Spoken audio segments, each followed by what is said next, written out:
మహాపరిశుద్ధుడైన మా కన్న తండ్రి, మహోన్నతుడ, దయగల దేవ, కృపగల ప్రభువ, ప్రతి సంవత్సరం అనేక మంది ఆత్మీయ స్థితిని బలపరచడానికి, వృద్ధి పొందించడానికి, విశ్వాసమందు భాగ్యవంతులుగా, స్థిరులుగా చేయటానికి మీ పిల్లలుగా మీరు మాకు అప్పగించిన బాధ్యత మీ కుమారుడైన క్రీస్తునందు మేము మోస్తూ ఈ సంవత్సరం కూడా ఒక ఘనమైన కార్యక్రమాన్ని, సత్యవాక్య పండుగలు జరిగించబోతున్నాం.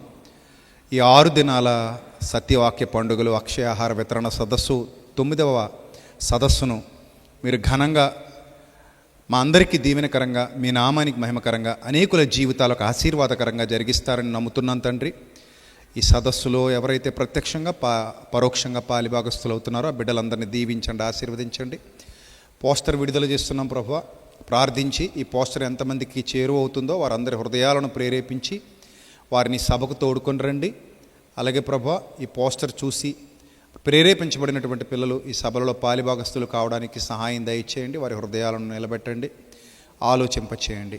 ఘనత, మహిమ, ప్రభావములు మీకు మాత్రమే చెల్లిస్తూ మా కొరకు రానైన ప్రభు అయిన క్రీస్తు పేరిటి ప్రార్థన మనవులు సమర్పించి మీ కృప ద్వారా ఆనందిస్తూ, సంతోషిస్తూ ఈ యొక్క కార్యక్రమాన్ని ప్రారంభిస్తున్నాం మా కన్న తండ్రి.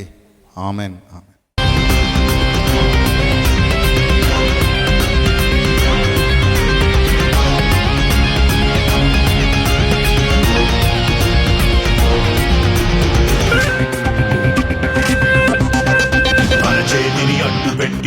సూర్యునాపలేరు, కలుషాకులు గోడ కట్టి వెలుగులు బంధించలేరు, చదపురుగులు జతలు కట్టి ప్రళయాగ్ని ఆత్మలేరు, మత ఛాందసవాదులు మా ఆత్మలు చల్లార్చలేరు. కొడుతున్నా తిడుతున్నా, ఎందరు భయపెడుతున్నా, పెడుతున్నా పడుతున్నా, మానక ప్రకటిస్తున్నా, స్వార్థ ప్రకటన మా జన్మ హక్కురా, స్వార్థ వలనే జన్మించినామురా.